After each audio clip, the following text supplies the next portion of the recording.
पितृपक्ष का समय बहुत ही खास माना जाता है। यह पूरा 16 दिन पितरों को समर्पित है। इस समय में पितरों को तर्पण पिंडदान करने से पितरों का आशीर्वाद आप और आपके परिवार पर हमेशा बना रहेगा। नमस्कार, मैं प्रतिमा पांडे। हमारे व्रत और त्यौहार में आपका बहुत बहुत स्वागत है। आज हम आप सभी को 2025 में आने वाले पितृपक्ष की जानकारी देंगे कि पितृपक्ष कब मनाया जाएगा, यह कब शुरू होगा और कब समाप्त होगा, पितृपक्ष के समय क्या नियम हैं। ये सभी जानकारी जानने से पहले अगर आपने हमारे व्रत और त्यौहार को सब्सक्राइब नहीं किया है तो उसे सब्सक्राइब करें, लाइक करें, कमेंट करें और अपने फैमिली फ्रेंड को शेयर करें ताकि सभी त्योहारों की सटीक जानकारी आपको प्राप्त हो। कमेंट और लाइक अवश्य करें, इससे हमको प्रोत्साहन मिलता है।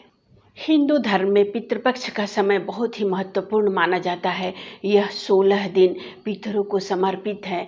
इस समय में पितरों की आत्मिक शांति और मुक्ति के लिए पितरों को श्राद्ध और तर्पण किया जाता है।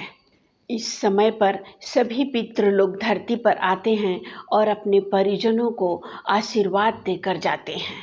पितृपक्ष का समय भाद्र मास की पूर्णिमा तिथि से लेकर अश्विन मास की अमावस्या पर महालया के रूप में समाप्त होगी।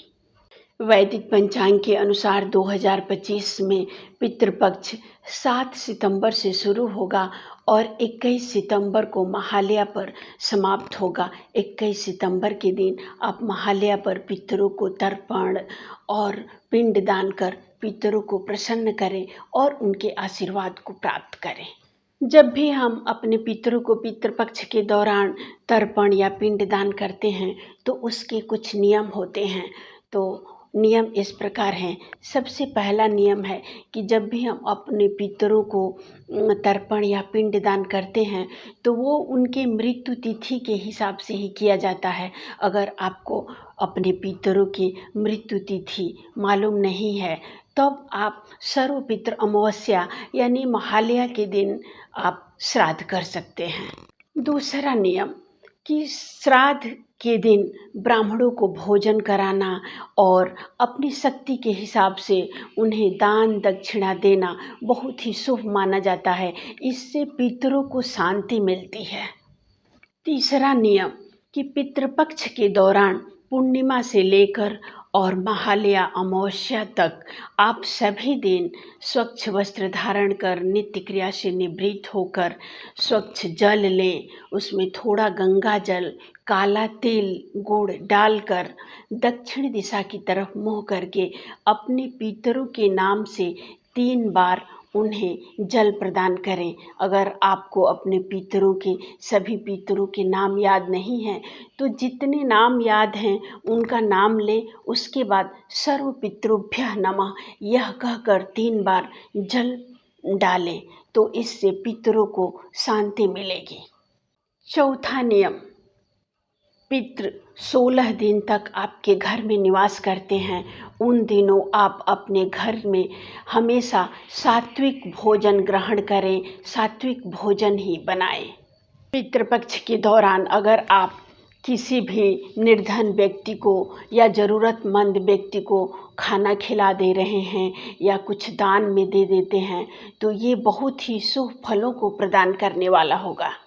छठवां नियम, जब भी आप सर्वपितृ अमावस्या के दिन अपने पितरों को तर्पण या पिंडदान करते हैं तो वो जगह कोई जलाशय, पवित्र नदी ऐसा होना चाहिए। लेकिन अगर आप उस जगह पर नहीं जा रहे हैं तो जहाँ पर भी आप पिंडदान या तर्पण करते हैं उस जगह को पवित्र कर लें। पानी से अच्छे से धो के गंगा जल छिड़क कर उस जगह को पवित्र कर लें।